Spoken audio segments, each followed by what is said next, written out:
We're lucky to have Margo here. She's been in the HR business for 25 years. She's been recognized in Ottawa as a human resources leader and was the recipient of the prestigious Vision Awards as Human Resources Professional of the Year. She's been asked to speak in several venues, including Mind Trust, Oakry's 45th Circuit, Carleton University, and as a founder of one of Ottawa's most successful startup companies, Marathon Networks, she was instrumental in building a company with locations around the world, raising over $95 million in equity financing over an 8-year period. So currently Margo works with Business Sherpa, which she formed in 2008 to provide flexible and high-end human resources and business operations services to small and medium-sized enterprises in Canada and the US. So, Margo Crawford. Thanks for having me here. I'm excited to be here today and to share with you some of my experiences and hopefully a few lessons learned that you can take away and it'll be relevant to your own situation. So my goal today is to essentially share practical realities of building an A-team in a startup specifically. As Joe's mentioned, I've had experience myself directly being a founder of a startup, but also supporting startups over the last 2.5 years. So I want to give you some tips and tools, lessons learned that you can take away to your own businesses. All right. And as we mentioned, just to remind you, there's 3 series in this session. Today we're focusing specifically on the recruitment aspect. After that, my colleagues that I've worked with for several years from the Tech Edge survey will be doing the compensation series. Don't miss that. They have huge experiences to share with you. And then we're going to come together and talk about sales, which is a really, really interesting and fun topic, a challenging one. All right, so with that, I think Joe's already given you the background on who I am. And I just highlight that over the last 2.5 years, I've been supporting companies here in Toronto, the GTA, Ottawa, California, a couple of international companies, and really very much out of the gate, helping them set up and through to those early formation years. The model that I have is essentially for companies to engage me until they need a full-time human resources internally. So that's the model that I have. And hopefully with that, I've got some good experiences that, scars for sure, and mistakes that I've made, and lessons that I think everybody will face, you know, at some point. One thing I want to start with are some of the unique issues in a startup and why it's different than, you know, a large company or some of the organizations where you may have come from before. So first of all, there's founders. I was a founder, so I can speak honestly and, you know, frankly about this. You know, you have a group of people who form the company, they come together, and often you find those founders end up in the leadership roles. And I'm just highlighting these things as issues. We'll talk about them later. They may or may not be issues. Founders may or may not, or should possibly not be in those leadership roles ultimately. The company will change over time. The needs of the company will change over time. And as founders, if you are founders yourself, you have to recognize that. Also, the founders are the foundation of the company. It's the DNA that you're going to build your whole organization on, which is great. What I have seen happen in the past is that you've got a core group of people who've come together. They have similar experiences. They might have come from a similar company or a similar technology, or they were colleagues in school, and they like each other, generally. Not always, but the danger, of course, is that there's all sorts of biases that get tagged onto that and an undervaluing of the differences that you sometimes need on a team. So, you know, sort of beware of the cloning is the message here. Money, you have it, hopefully, and then you're immediately running out of it. I lived through this for 8 years of having investments come, and immediately you are conscious of your burn rate. You are running to achieve something before your funds run out so you can get more money. So it creates pressure. It creates pressure to get going, and there's often a huge temptation where it falls into recruitment is to overfill the ranks early, and overfill not just in numbers, sometimes at too senior a level. So you have to really think strategically of how that money is going to be spent. Geographic challenges. So where you form may not be where your talent that you need lives. you may get lucky, and maybe the core talent is exactly where you are. But I can tell you, in my experience, I have a company in Ottawa. They have a component of their technology that is very much based on behavioral targeting ad serving technology. So the algorithms that really create those powerful targeted ads. That machine learning knowledge is based in California, period. You might get lucky to find it right where you are, but if you don't open yourself up to the possibility that you might have to look elsewhere, you can make some missteps. So being aware of those geographic challenges. Also, where your customers are is eventually going to impact some of your hiring. All right, you're going to need to either be near to the customers on the sales side or support, or it'll just be important for other reasons. The point is that you cannot box yourself in geographically. All right, you have to think a little bit more broadly than that in your planning. Market timing, you all know about this, of course, already, that you don't get multiple shots at the window. You know, it comes, you have to hit it. So a mishiring can be, it can be devastating, in fact. It can distract you from what you need to do. It costs money. You have to hit it right with respect to your market windows, as opposed to maybe a very large organization where it's an inconvenience, it's an annoyance. It's not. It's a devastating blow in a startup. Okay. So those are some of those issues that we face that are unique in a startup. So what is your best shot at getting it right? And this is going to be the theme of today. Planning well, searching creatively, and choosing wisely. All right? So I'll just start right into the first aspect of that. So I call this sort of the ready, aim, hire model. Planning around key milestones is what equals precision hiring. That's the lead up here. But before getting into it, I think that all of you now know that there are key drivers to your execution plan to make it successful. There are milestones that you must hit, and you know them well, and you plan around them, and you build your whole execution plan around that. So the first one is your technical milestones. Now this slide is for illustration purposes. The timeline at the top can be different for any company, any industry, sector, whatever. I have 5 years here. It might be 5 quarters. It might be 5 months. That's for you to know what those are. And these are just typical technical milestones that you're going to have to hit in a company, all right? So proof of concept, GA product, and so on.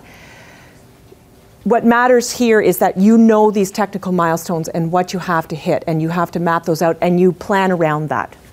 The next one, of course, are your financial milestones. And again, this is illustration purposes, but the point here is these milestones are very interconnected. To get your financial milestones, you need to hit your technical milestones. To get your technical milestones, you need your financial milestones.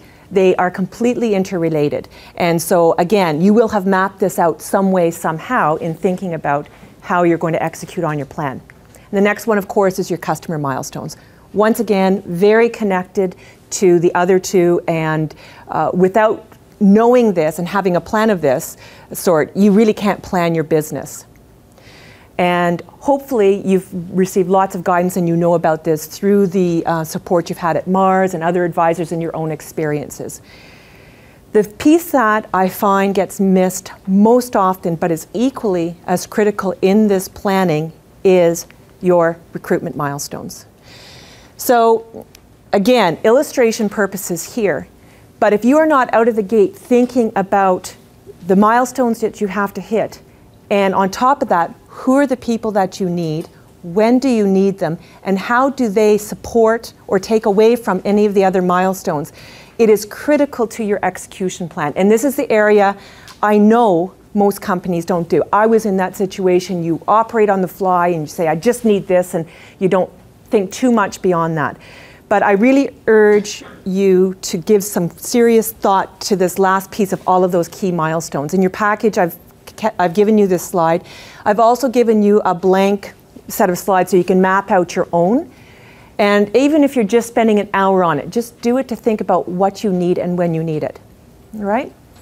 So I'm going to focus on the recruitment milestones for a little bit and give you some of my observations on recruitment milestones and how you're going to plan those. So the first one that I think is really critical is understanding your pillar hires. These are the hires that are going to be absolutely critical to your success. The timing of when you get them in, that doesn't mean you can need them all at the gate, all right? There's different times where you will need some of these critical hires, and that they will be different from one organization to the other. It may be that you've got to have some technology guru in a particular technology for that pinnacle result, whatever that might be that you want. Or it might be that you have to have a marquee VP of sales to have, you know, a realistic prospect of succeeding. You need to know what those are for your company, for your industry, for the result that you want to get. And a good way to think about this is force yourself to think of 5. If you were in a situation of having a merger and an acquisition, if someone was looking at buying your company, I can tell you that part of that deal, they will identify the key people that they want in that deal. So if you can think of what that might be, there's your pillars, as an example. All right? The next one, creatively fill the gaps. So obviously you don't get to say, well, if I can't hire someone later, that means I don't have to do this stuff. Of course you do. And of course everyone probably is already doing that. You're thinking about, you know, business development, you're thinking about product development, you're thinking about, you know, your financing and so on. What I'd like to suggest to you is that, yes, of course, you're going to do some of that. Think creatively how else you can fill those gaps. So your advisors that you have, you've got a great resource at MaRS to support you. There is a huge number of part-time and virtual professionals out there. There's a whole industry built on that now. That's my model for human resources and business operations. There's CFOs, there's marketing communications professionals, there's salespeople, channel development, who are out there prepared to provide part-time, high-end services to companies. And it's a great model to explore, so you're not adding that big headcount. Technology licensing, whatever, partnerships, you get all of this advice, I'm sure, already, but be creative. Your VP level is not necessarily your first hire, and I really want you to take this away. Oftentimes when you say, okay, we've got to have sales as an example, and we will get into sales in a couple of weeks, your first hire may not be your VP of sales. All right, it might be, you have to think very critically, what is the biggest problem I have in this area? And is it a doer, or is it someone who has to build, or is it a marquee name? Think of what your biggest problem is in that area and hire around that first, okay? Because VP hires are expensive, and not just in money. They can be, they can take a lot of baggage as well. Here's the team that's coming with me, as an example. Okay, carrying on. Building up headcount. This is an easy solution. And of course, it's very, very tempting to overhire early stage. You've just gotten some money, you got to get things done, just build up the headcount. And I'm sure I'll be controversial in this statement, but where I've seen it most often is in development teams. And that is mainly because that's the first thing you're doing. You're trying to get something built. And there's pressure timelines, you got to get it done. Get some headcount in there. Additionally, your development teams, people who've led development teams, been part of development teams, are very skilled and know well how many man hours it takes to do something. And traditionally, there's 3 levers that they have. Either change the timelines, change the features, change the headcount. That's it. And don't try to argue with that because they're right. The point is that they might be right, but you've got to stretch your capacity. You have to stretch, like don't argue that there's another way of doing it, just you have to do it. Because if you don't stretch early, you're going to have to stretch later, and that is much more painful. All right, so just really stretch capacity of everybody when you're doing things. Be prepared to swap out. This is the reality of limited time, funds, and people. There are going to be very specific skills that you're going to need at certain times that you are not going to need later, and you can't afford to keep that in. It's not additive headcount. It's a harsh reality, but partly going back to my point of being lean and making people stretch, you will avoid some situations where you have to swap people out, but you have to be prepared to do this. It's just the reality of limited funds. So think very strategically around these things. All right, in terms of the swap out. Yes. Can you just give an example of what you mean? Like, yeah. I understand going one way, but What's the swap? Okay, so the question really was, what do I really mean by the swap out? Understanding that you're adding, but what does that mean exactly, saying you're swapping out? What I mean exactly is that you have to consider that you have limited funds, so therefore you have limited headcount. If you have an individual doing a function and their skill set is really around that function, so I'm going to pick on development, sorry for any engineers, designers here now, but if you have someone who's very, very skilled at, for example, coding and getting the code out. Well, once you're in code freeze and once your product is out and now you've got to get into bug fixes, QA or whatever, it may be that you don't need 5 of these individuals, but you do need one of the other ones. Well, I'm suggesting you can't necessarily afford to keep all 5. You might have to give up one, so that creates the head count that you need for another skill set. Literally swapping out. Yes? So how would you, if they're early employees, anyone gives equity involved, so how would you deal with that? Well, again, equity, salary, all the liability that comes with adding headcount, you have all of that baggage when you hire someone. So that's why I say think about who you're hiring. But you can deal with any of those issues. You can, it depends what your vesting is on your equity. You're going to give a certain number of options. They may have vested, they'll have a post-termination period. You might be able to work with your board as well to accelerate vesting so that they fully vest their options and so on. There's all sorts of strategies to deal with that. But I'd say the more important thing is to think strategically at the front end and really urge you to stretch your resources so you can avoid those things as much as possible. All right? Consider your timing. Recruitment can take from 1 to 3 months, and people just cannot seem to get their heads around that. You might need a QA person after the first year. Don't start hiring that QA person right then. If you are lucky, if you're dead lucky, you find someone they start, it's going to take you 4 weeks anyway. They've got to give notice, etc. Okay, so just plan around these things and know that how long it's going to take.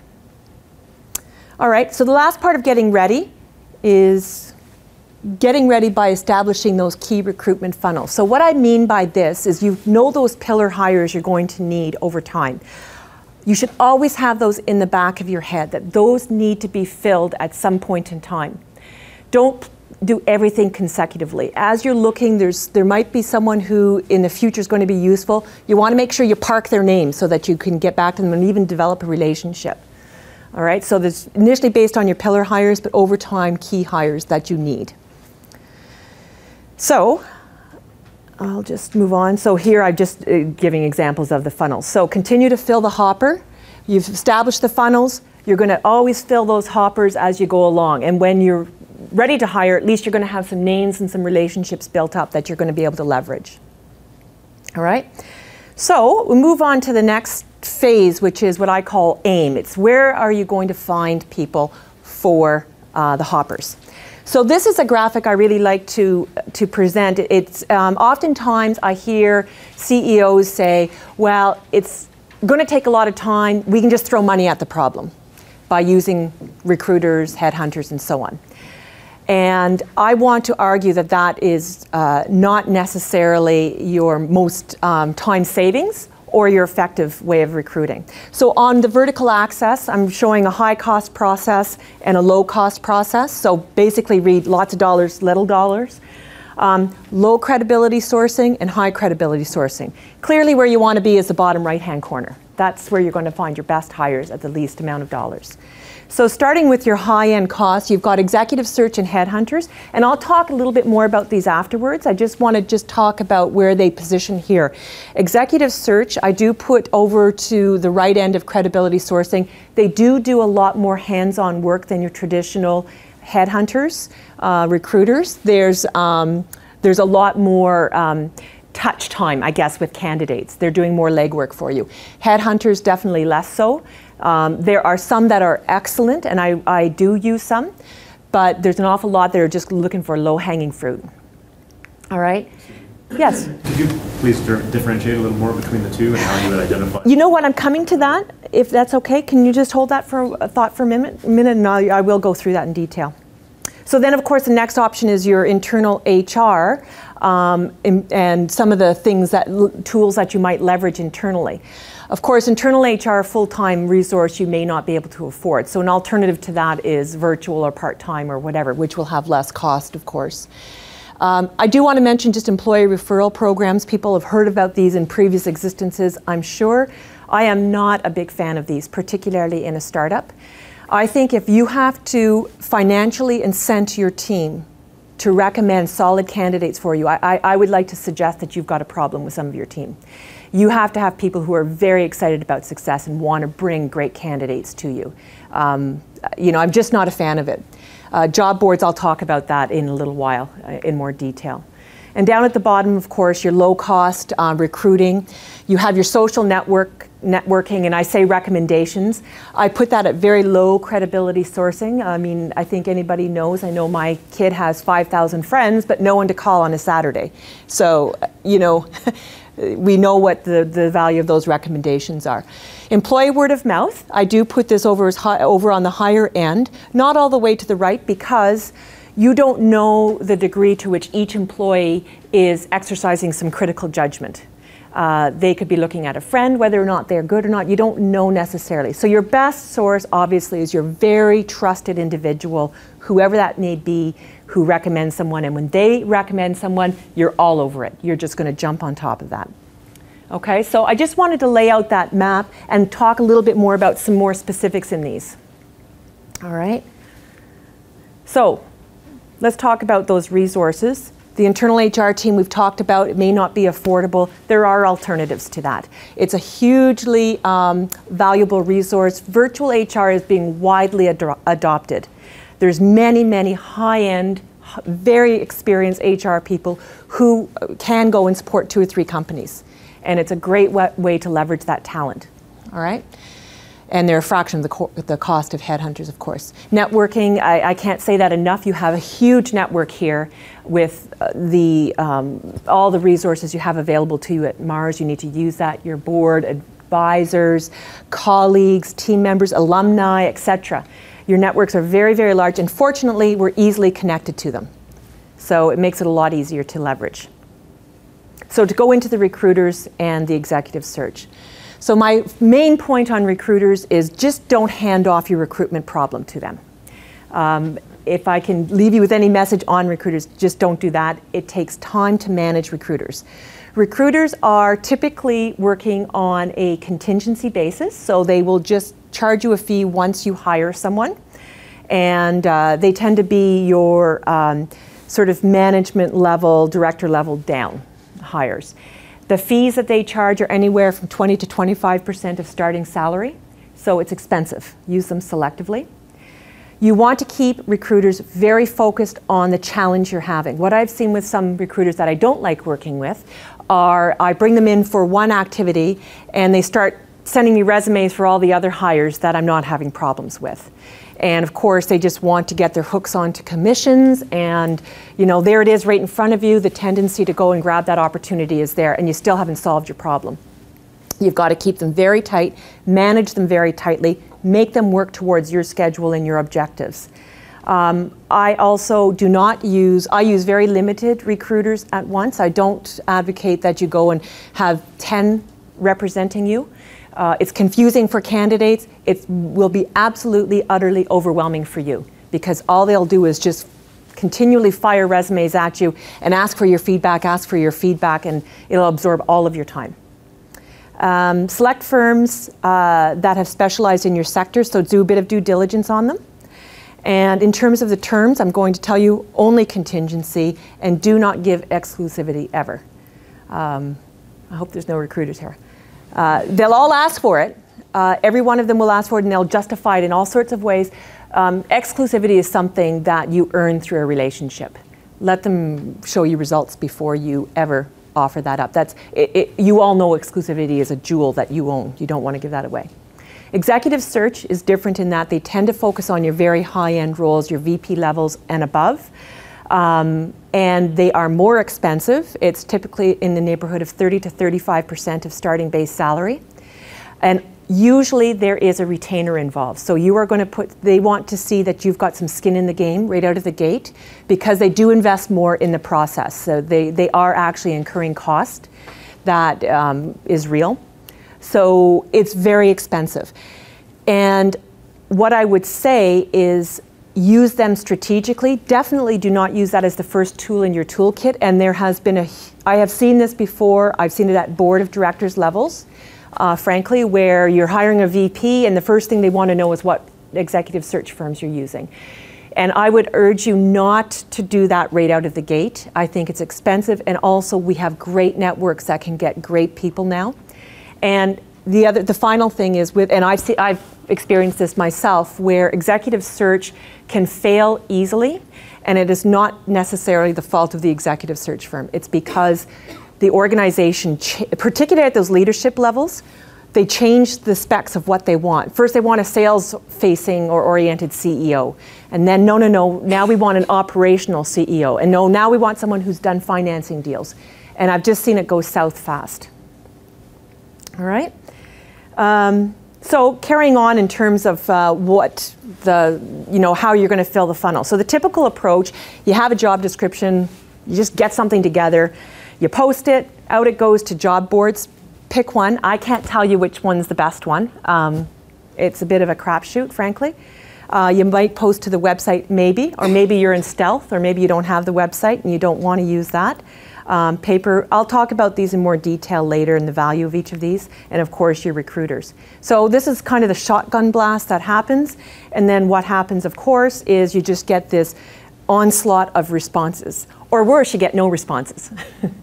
So those two ends of the spectrum. It's ineffective recruitment. It's just overwhelming. It feels like you're going nowhere.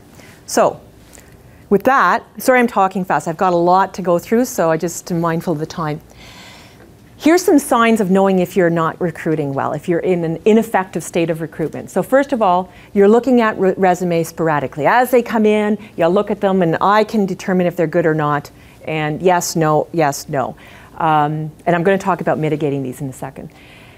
You are interviewing candidates weeks apart. You're interviewing candidates because you've got time this week. I'll hear 2 weeks later another interview, a week later another interview. I'm going to tell you that you cannot evaluate candidates properly that way. There's no way you can compare effectively weeks apart with all the pressures in between that happen that distract you. And I think everybody probably knows that. If you're in a continual state of wanting to see more, so you never get to a conclusion point where you feel you've got some good choices here. Changing requirements while recruiting. Changing requirements will happen. That's not in itself bad or wrong, but if it's always happening, you've got ineffective recruiting happening. Interviewing on the fly. So just whipping in, oh, what do I have today? Okay, yeah, this person, where's the resume? I'll review it and have a conversation. This is ineffective recruitment. So coupled on top of that, you've got the realities of a startup environment. So I know, I've lived it, there are many, many pressures. You're doing multiple things at once.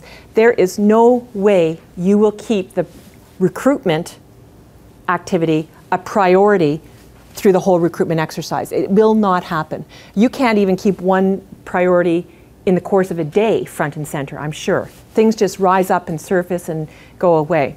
So it's very difficult. It's not realistic to say, I'll only focus on this. It won't happen. Resources are very thin. It's hard to dedicate resources to manage the process tightly. And conditions are constantly changing. I have firms where, we've got a really hard skill set we're trying to find, we're recruiting, and as we go along, we're finding we need it less and less. And why is that? Well, why it is that we've got some really smart people who are learning and developing this skill while things carry on. So that's one effect. Or you find out from your customers that these features that you thought were essential are less essential. And you get some shifting happening. So you will have these are the realities of a startup. So what are the keys to effective recruitment in a startup? Process. And I can just feel you all going to sleep with that word. But I am hoping that I'm going to convince you that this is going to save you and really, really make you successful in your recruitment and building your team. Description. Knowing exactly what you want and articulating it well. keeping that guidepost front and center for you so you always know what you're looking for, and don't lose sight of that. And finally, choice. I will spend a lot of time on this. This is a huge failure with most recruitment, not just startups. Okay, so let's talk about process. A tight recruitment process will save you time and improve results. I'm absolutely convinced of this. I need to convince you of this by the end of this presentation, and I'm hoping I'm going to do that. It will make all the difference to you in your time-strapped day of a startup. You're going to create a project plan for every single recruitment. And you're going to have all of your resources, your recruiters or team or whoever, work to those timelines. Okay, so I'm going to just talk through the stages of this and then go through a plan, and then I'll get into some of the detailed aspects. So stage 1, we talked about the recruitment funnel. You've got job postings out on targeted sites. And again, I'll talk a little bit more in detail about those targeted sites and so on. You've got recruiters internal, which might be your team or maybe a virtual HR and some external. You are going to have them all working to creating a funnel and getting resources, getting those good candidates into that funnel. You're going to do some sourcing yourself. You're going to do that strategic sourcing through your own networks, and we'll talk a lot about that afterwards. Once you've got a good funnel, then you're going to develop a long list. And you're not going to do this as they come in. Let the funnel fill. Find a time, 2 hours, go through the resumes so that you're actually comparing. And even if you're not comparing all the ones, even big chunks at a time. I'm a resource to a lot of firms right now, and I can tell you this is what I do. I'm their resource. I tell them, park the worry about your recruitment. For now, we're just filling the funnel. On this day, you're going to sit down for 2 hours, and we're going to look at these resumes. And we're going to figure out a long list. What are the best ones? Okay? Do not allow your recruiters to trickle resumes to you. They will all do it. That's the way they operate. They will be shocked when you say, I don't want to see any resumes until this day, and I want at least 10, or don't come to me. Okay? Make them work for you. You're going to be paying them a lot of money. Okay? So make them stick to your plan. Trickled resumes are distracting. Do not let them come to you until you're ready to look at them all. Okay? Then from there, you're going to identify your best matches. From that long list of 18 or 20, you're going to say, okay, what are the 6 that are the best? And I'm going to interview these 6. All right? Do not start interviewing until you have that short list. All right? Because again, you're going to do it all at once. So I'm a resource to organizations. I say, here's the 18. I've got these 6 picked. What do you think? You're going to tell me in these 2 hours. These 6. Okay, now go away and do all the other things that are on your mind. I'll get these set up for you. We're going to get these ready to go. And on such and such a day, we're going to interview. So first round interviews. I'm going to talk about this in more detail, make the interview structured and consistent, interview with others, prepare questions.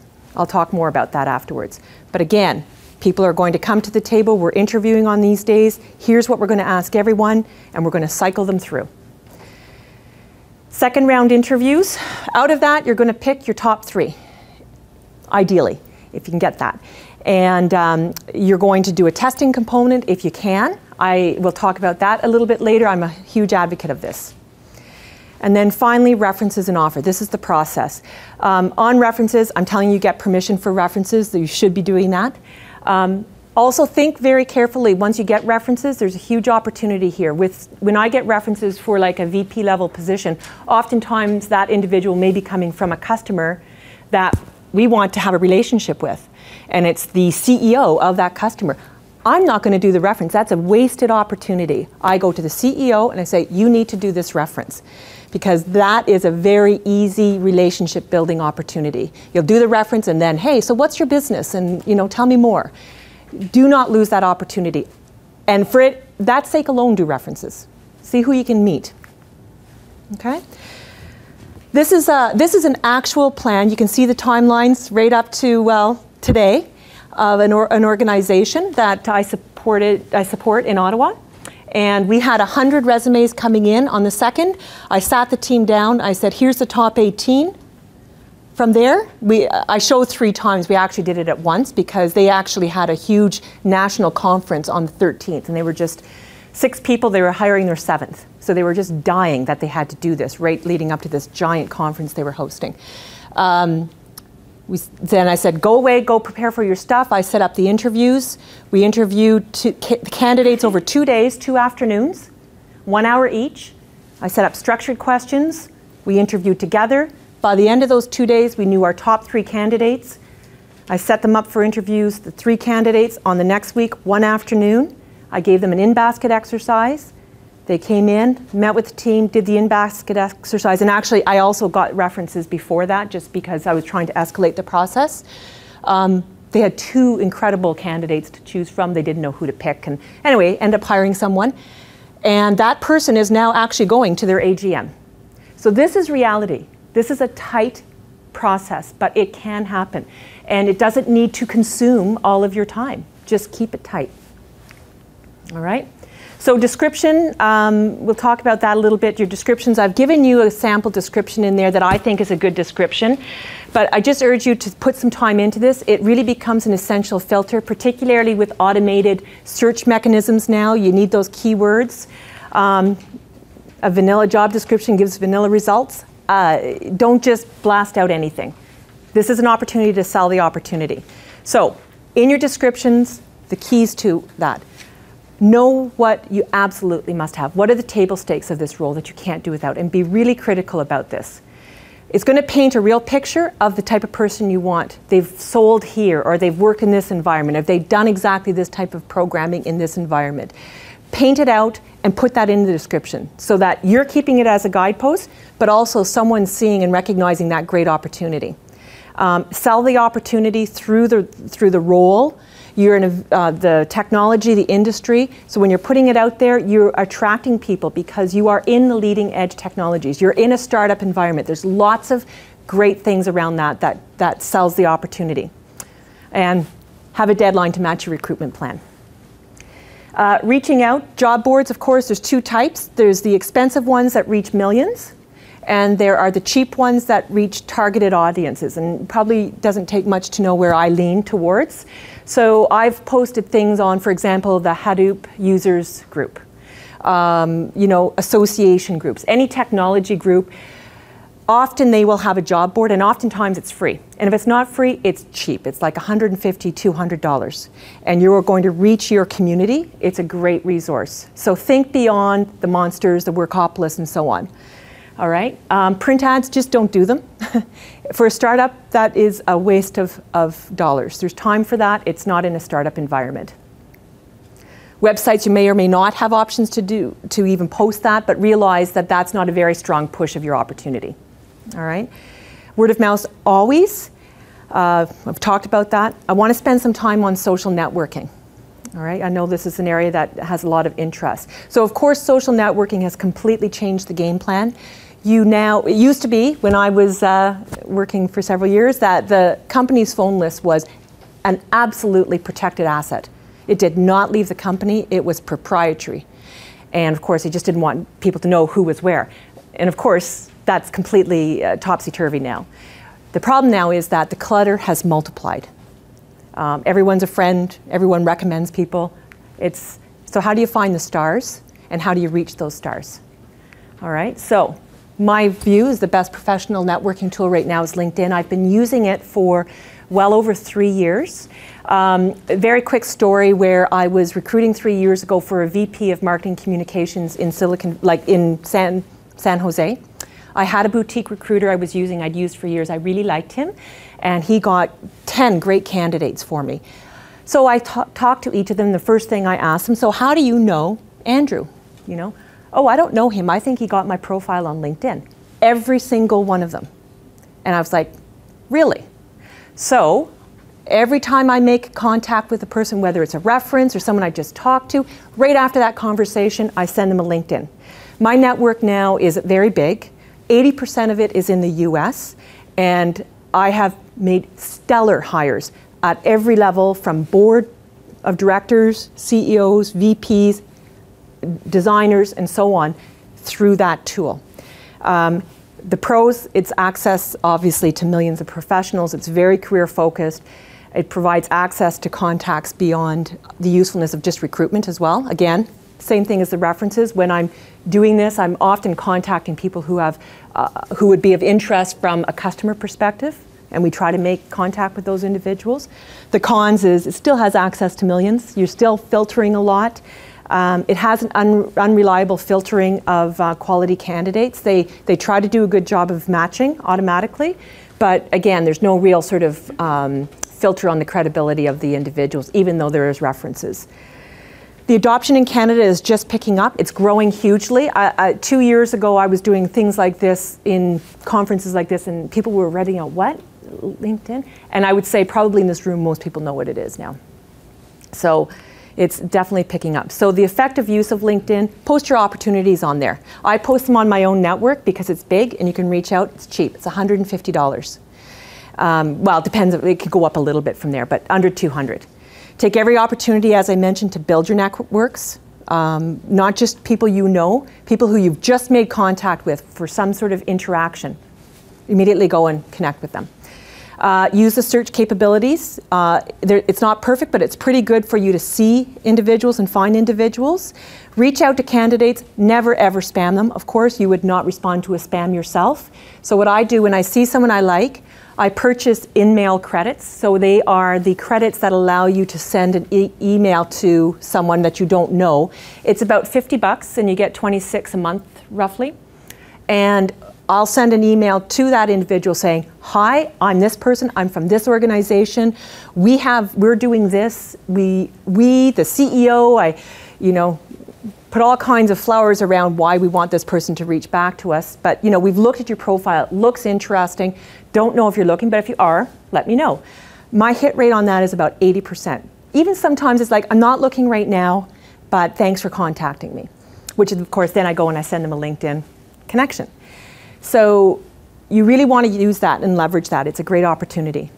And when you're searching, think of those other funnels that you're filling. Okay, you're going to see those, and so make sure those are getting populated into those key recruitment hires. And update your company's profile on LinkedIn. Keep up events on that. It does get out there and gets posted. So moving into the last piece of a key area is choice. The biggest failure in recruiting, in my view, is having to choose from one. That is not a choice. That is default. Okay? And if you think that your recruiting efforts are so perfect that every time you have found the best candidate and you can live with one, I think you're fooling yourself. Never ever stop filling your hopper at the front end until you have your individual hired, because you always need to feel that you're in a position of having a choice. Otherwise, you will compromise some of your table stakes, or you will just default to a hire, or you'll fool yourself into thinking you've got the best hire. You're not making a choice. So don't be left in a default position. Aim to have 3. That's my personal view.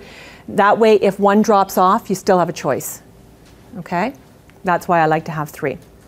So when you're choosing, it's one of the biggest challenges of all. Who you like the best might not be the best for the company. I had a CEO in Ottawa. I was helping them hire a VP of sales. And he told me, he said, I don't even want to be involved in the front of this. I know I'm going to like this guy. I've liked them before. I've brought them in and they've disappointed me. I'm going to like them. And he recognized that in himself. And he said, I don't even go through your rigor and get it down to a couple of choices, which we did. And went through that whole process I described earlier, got it down to 2, and basically said, either of these guys are not going to disappoint you. Now, go and figure out who you like. So know those biases and understand that. The interview process itself, it is very much a balance of asking and selling. You need to know what's going on, okay? And I'll tell you later that the important thing there, in my view, is to do 2 rounds of interviews. Comparing candidates over protracted process is difficult to do, as I mentioned earlier. I don't have to repeat that. Interviews, I think you know, can easily drift off course. By nature, they are a conversation. So there might be times where you have to be rude and stop a conversation because you need to get back on track. And sometimes that's not in our nature to do that. Tendency, there's lots of, it's exhausting, of course. There's tendencies to have some biases, liking everyone or disliking everyone or being skeptical of everyone. So it's a faulty process. So mitigating these risks, I think the best way to mitigate these risks is to prepare questions. based on your well thought out job description and ask questions that tell you something. I gave you a sample in your package of sales again. I think this will be useful for you at some point in time. And you'll see there's topics like how do you build a funnel? And very specific questions about how they do it. What is their success? Ask them, what did you achieve on your quota over the last 3 years? You know, what was it? What were your customers? Was it one customer or was it a host of customers, etc.? First round interview, the company is asking, the individual is selling. Second interview, the company is typically selling and the individual is asking. Do not lose the opportunity to see what a person is like when they're asking. It reveals a lot about why they want to join. We had a sales individual who was going to be a hunter. They were going to do everything we needed them to do, get out there, sell, sell, sell, and they were just going to bring in every bit of revenue we needed. Second interview, we found out they actually wanted to be at the board table. They wanted to be in management. We're like, oh, for Pete's sake. So we didn't hire them. It was a mishire or misfit. Try to keep the interview process tight, as I mentioned, doing it over a couple of days. Know your biases. I really urge you to think about interviewing with someone else. This is counterintuitive in startups. I know I've been there, you know, one person interviews and you hand it off to the next person, you hand it off to the next person. It's very time inefficient. As well, when you're interviewing, it's exhausting. If you're interviewing with two, it allows you to at moments sit back, process, and evaluate the interaction and not just be thinking about the next question or so on, not the strain of that interaction. It's very, very relaxing, actually, to be able to have that sort of sit back, I'm just going to observe now. So I'd urge you to try to think about doing that. I am a big believer in testing, of putting candidates in situ. I've done it for sales, I've done it for finance, I've done it for communications, I've done it for program people. Just find something. I had a sales or a comms person put a marketing communications plan together. I gave them a budget of $20,000. I had a finance manager do a training session for a board of directors based on the financials of last year. Let's see how they operate. And it can, again, be very revealing. It doesn't take much to create these things, but it can be very revealing in that second round. Finally, put some of your concerns on the table. Force yourself to find something that gives you a little bit of a sense or pause. I've done that where I'll say to someone, look at, I'm just going to put this on the table. I've noticed that you've typically had these levels of positions, but this is a little bit less than that, and I'm worried this isn't going to be satisfying for you. What do you say to that? So just a quick question, how long do you think the testing might take? Well, it depends. I try to keep it pretty tight. I say if I tell someone you're going to do a presentation, it's going to be a 15-minute presentation, you know? And you give them the materials maybe the day before, okay? So I would give them the materials the day before. Here you go. You're going to come and you're going to present for 15 minutes and then we'll finish up the interview. But it can differ depending on which ones. Carrying on. Making an offer. Wait, check references first always. I told you why. First of all, it does tell you something. You have an opportunity of a relationship. And also with those references, I know we feel the references will always be good. Who's going to refer someone who's going to say something bad? But I have found ways to find interesting information. You know, I put that concern that I had on the table. You know, we'd interview this person and this is something we kind of noticed or, you know, a thing that we're concerned about. What do you think about that? So not the questions, how well did they do in the job, you know, blah, blah, blah. You know, this is our concern. What do you think? Or if you've supervised them, do you have some advice for us how you would supervise this individual? You know, and just see what comes out of those sorts of questions. Do your homework when you're making the offer. Understand where they're at. I always ask people what they're earning. Sometimes they don't want to tell me, but I ask them anyway. And I say, look, it's just a data point. I'm going to pay what's fair and what we can afford, but I also want to know where you're at and what their expectations are. Understand what you can pay. You're going to get great insight next week from Helen and Lynn on compensation strategies. Think about the bundle of the offer. It's stock options, it's benefits, it's salary.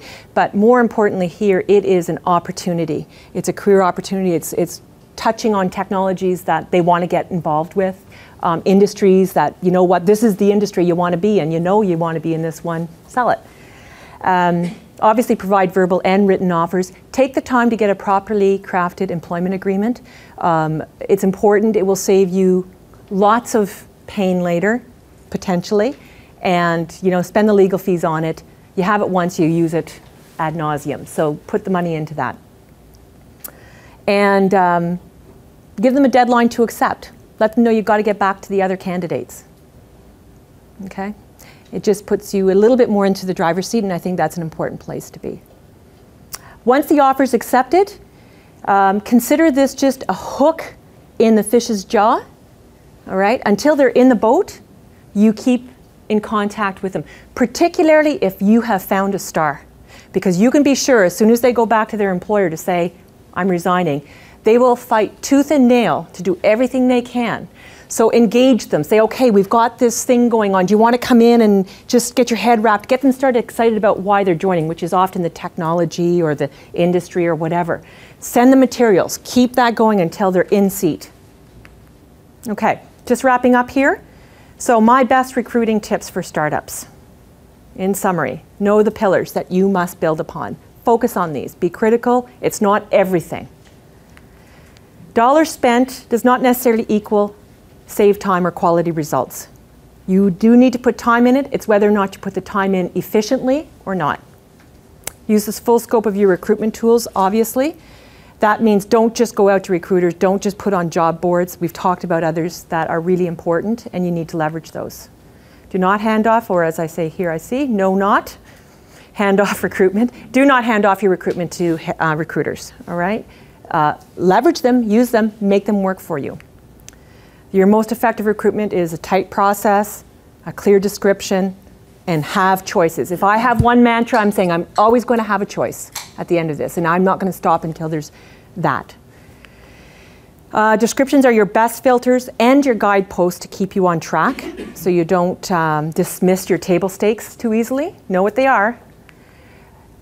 Never make a default choice. Aim for 3 solid candidates, as I already mentioned, to choose from. And finally, know the biases that are risking the process and mitigate these. Know your own biases.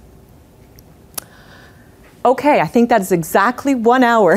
I rushed through it, but thank you. Thank you.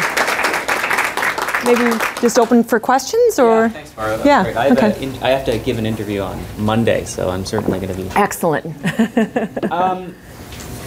got half an hour for questions. I'm sure there's lots of things you want to ask Margo.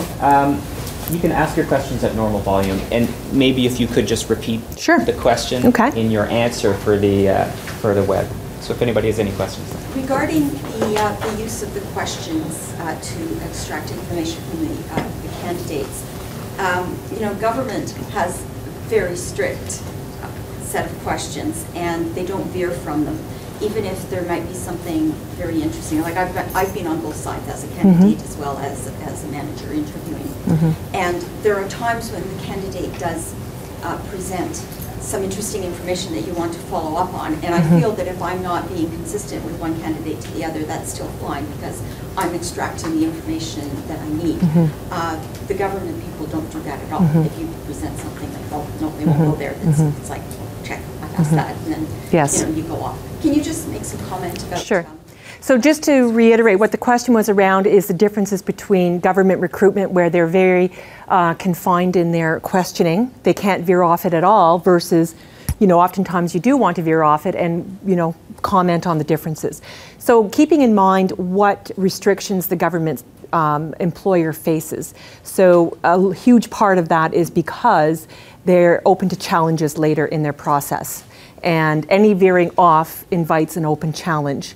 So, for them, for the volumes that they're dealing with, for the unionized environment and so on, they really don't have boundaries they can go outside of. In my view, the goal of recruiting is to find out something, and find out something critical about an individual. I think what is important is to be consistent from candidate to candidate what you need to find out. And so you're asking questions that you're trying to get that information. And you ask that consistently. It may be that you need to go down a slight path to evoke more and to get the answer you need. I think that's completely fair and valid. And more importantly, it's going to tell you something. But the situation outside of a unionized environment, I was in a unionized environment at a school board and did lots of interviews. It was just, here's the list, and you didn't go away from that. Unfortunately, it's not a very telling process, but their whole process is faulty in my view. that way. Yes? Just along similar lines, we all know that as the interviewer, you're really faced with trying to get the information out of the candidate. So it's really important to ask those proper questions and do a good job interviewing. Yeah. It's not up to them it's a two-way street. So what would your strategies be around crafting the questions that you need to be able to extract the information that you need to do? Yeah. So the question is, how do you really craft those telling questions to get the information you need? What are the strategies? And I do this for every single recruitment. I first of all go back to the job description, which I really put a lot of thought into, and say, what are those things that we need to find out? If it's a finance person, we must have someone who has treasury experience, or they must have done financing deals, as an example. So okay, then I'll put that as a highlight. So you'll see in my sample there, I'll sort of have a topical area. So I need to find out this. Then from there, I'll just keep brainstorming in my head what types of questions, and obviously one of those questions is, have you ever done financing? That's not a helpful question. It's, what type did you do? What was your role? What amount was it? You know, who were the players? So I get to what it was. So it takes work, but again, if you put that effort into that, and it doesn't have to be elaborate. That's why I think if you can think of 5 things that you must have, focus on those 5 things. You know, even in a notebook, saying, okay, I've got to cover this, this, and this, and here's the questions I'm going to ask. So that's what I do. I go back to that description and I think of those table stakes, and I really force myself to not just ask the lame questions. Have you done it? I need to know what their role was, what the result was, etc. And do you generally go into behavioral type questions as well? They generally tend to be behavioral questions in themselves anyway, simply because you are asking, some of them you're asking direct results, but some of them you're saying, okay, take me through your process. If you were in, selling to a tier 1, ISP, and you haven't met them before, this is the first meeting, walk me through your process of how you would prepare for that meeting, and who you would take to the meeting, and so on. And so they tend to be that. Right. Yes? First of all, I'm a big believer in process. So anybody involved in technology here, I think they'll agree that processes are important. But my question relates to the swap out that you mentioned. Yeah. That's a very interesting way of articulating that. So for any startup, there are ups and downs for whatever reasons there are fires to put out. One of the personal things that I've experienced that we actually did lose some clients because of financing just running out for our clients. And you've got talent that you need, but their utility has gone down. Are there processes or metrics that you would use to know when to swap people out? Yeah. So the question is, how do you know when to swap out, and what sort of, I guess, telltale signs, metrics will tell you when it's time? And unfortunately, it's not as clear-cut as that. And it's not as harsh as I make it out to be, oh, you just swap them out. These are people who've invested time and so on. I put it that simply because at the end of the day, unfortunately, at the final decision point, that is the decision that is being made. It's a harsh decision. It doesn't go without thought. It doesn't go without thought of losing that talent even when their utility has gone down, because that's hard to find. It's coming back. So, I don't think that there's anything that, I can say X number of revenue, you have to have this number of headcount. It's just not as simple as that. It's a complex ecosystem in terms of what you need and what went into it.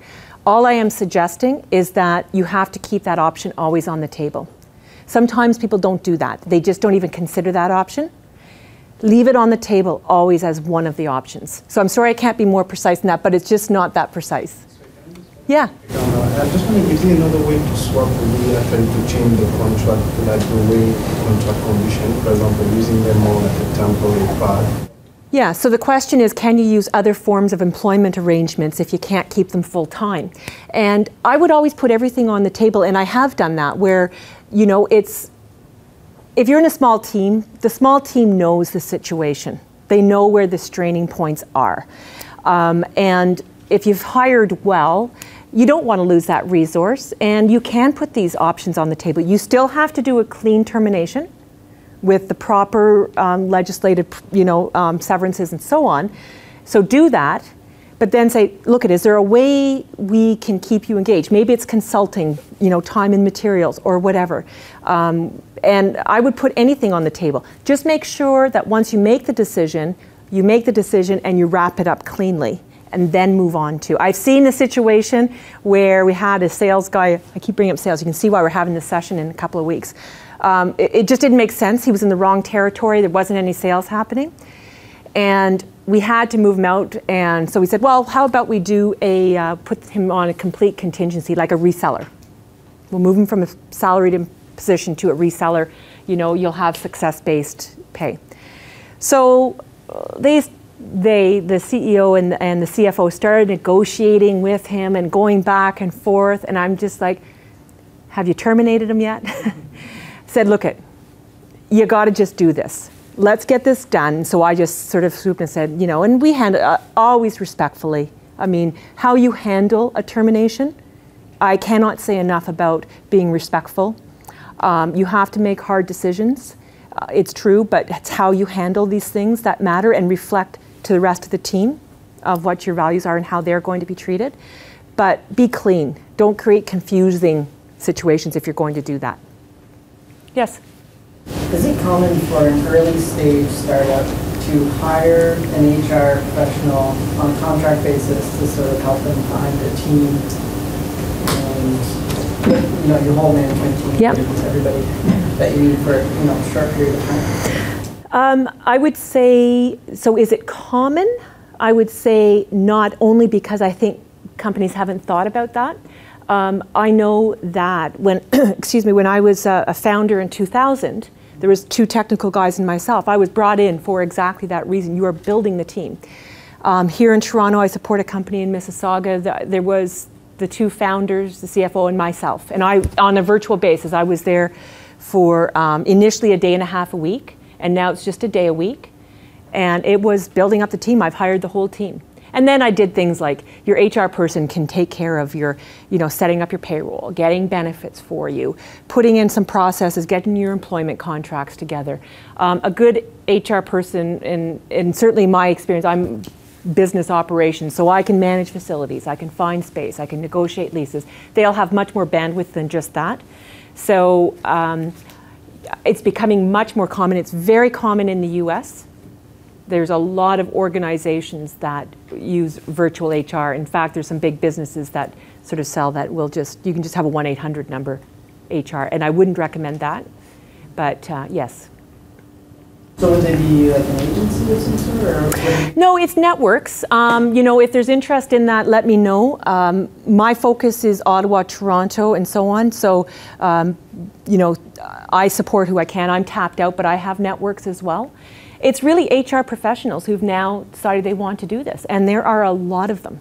And you've got people at MaRS who are in HR who can also put you in contact with those sorts of people. Like the HR networks are pretty tight. There's a lot of people who've gone out with that model. And frankly, there's business that supports it. It works quite well. And I've done this for 2.5 years, and I can tell you I've been fully booked in that period of time.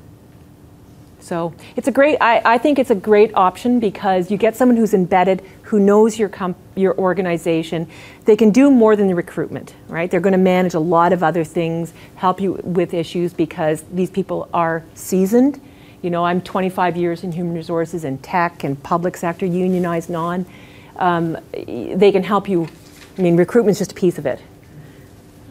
So, yeah, definitely. Okay. Yes. What have you found effective when interviewing candidates that are away, like in different locations than where you are? Yeah, it's a challenge. So what we have done is you need someone who's very good at that. And again, your structured questions are really important. because phone interviews are challenging, or Skype or whatever. They're challenging to do. But that being said, if you really focus on what you need to find out, you can still find it out. But I'd say it's even more critical then that you're really focusing in on those pieces. Ultimately, particularly with a small team, I would say at some point in the process you have to have a face-to-face for both. I mean, you have to keep in mind, you really want to know who this person is. You want to see them no matter what, even if they're always going to be behind, you know, developing in their basement. I think you want to know that. And also, it's really important in terms of forming a relationship, particularly in a small team. It's very challenging in a small team when someone's remote, for them feeling very isolated. So, you know, that relationship building is important. And so for that individual, they need to see the person too. So I always recommend, you know, once you get down to those 2 or 3, that, you know, you could even choose, you could even say this is the guy or gal, and bring them in. Yes? You suggest that we should always check references. And so I'm wondering if you could suggest the key questions. So the question is about references. What are the key questions to ask? So there's some questions that I would say are checkbox questions that you should ask. So those would be things like, you know, I would verify if someone says, this person, I worked for this person, I always want to know how they know the person, how long they've known the person, and did they work for them directly. I prefer supervisory references, and I want to know what they say they did, what their role was, and how they did in that. So these are all sort of checkbox type questions that you just want to verify some of the things the individual has said. From there, I would go back to your key pieces that you really got to find out and tell them, it's really, really important for us that this person has a great skill in this area. It's really important for us. We sense that, but what do you think about that? So it kind of goes beyond the standard. So that's what I would say. So definitely do the verification type questions. You always ask the question if they would hire them again, and in what role. How would you overcome the privacy type of? You need to get permission. I mean, the other side, usually they said, oh, it's under Privacy Act, we cannot disclose anything other than employment information, that's it. I would ask for another reference, because that will come up. In my experience, someone who is a star, and I'll tell you another telltale sign of references, and I just did this the other day when I was hiring for that role, is I will put out an email saying, we've interviewed this individual, they've given me permission to get a reference from you. Are you willing? And do you have a convenient time we can chat? It'll take, 5-10 minutes. And I know when I've got someone good, because the responses that come back, yes, I'd be very happy, and I get a response in 2 minutes or 5 minutes, a very quick response. It's a very good indicator, and I pay attention to that. But people should be going back and asking if they will provide a reference for them, and if they are, they're bringing. It's not, frankly, my problem. I go back to the university and say, well, they're not providing me a reference. I need a reference. On the other side, if you're giving a reference, yeah, and the candidate, the person that worked for you, wasn't necessarily something you felt great about. Basically, they didn't work out. Yeah. Do you just then shut it down and say, I don't want to provide a reference? Or how honest can you be? Well, so the question was, what if you were giving a reference and the person, you don't want to give a reference, basically. They didn't work out. So again, I would first of all say, did this individual give you permission to provide the reference? That's a very legitimate privacy issue question to ask. And if they say yes, and then you can say, I'm only comfortable doing verification type questions, and let them read between the lines. I wouldn't get into anything that is derogatory. I think it's just a very dangerous place to go. Some employers will actually, and I don't agree with this, by the way, will actually issue employment offers to individuals, say it's yours, but just subject to references. I just think that invites problems. I want references before I make an employment offer, before I make the decision. But yeah, you know, if you have, and the other thing I would say is in managing employees, if someone's leaving and they ask you for a reference, they say, can you provide a reference? Be honest. You know, just say, well, all I will do is verify your employment. So if that's worth it for you, then that's fine. Yes? At the very beginning, you spoke about being creative and finding alternative sources of people if you can't afford to hire them or you don't need anybody full-time. Yeah. I'm assuming you wouldn't put them through quite the linear HR recruitment process. Yeah. So could you speak to how you would find people like that and how you would vet them? Yeah. So the question is around alternate types of resourcing other than hiring, and how do you vet them and how do you find them? So you will find them through your networks. There's huge networks here that you have available to you right here, and people who know people, and leverage those. These are trusted advisors, going back to that spectrum. So that spectrum still holds true for your other resources. You know, you're really going to trust and rely on that type of credibility. And if it's someone that you trust or an organization that you trust, that's your best source.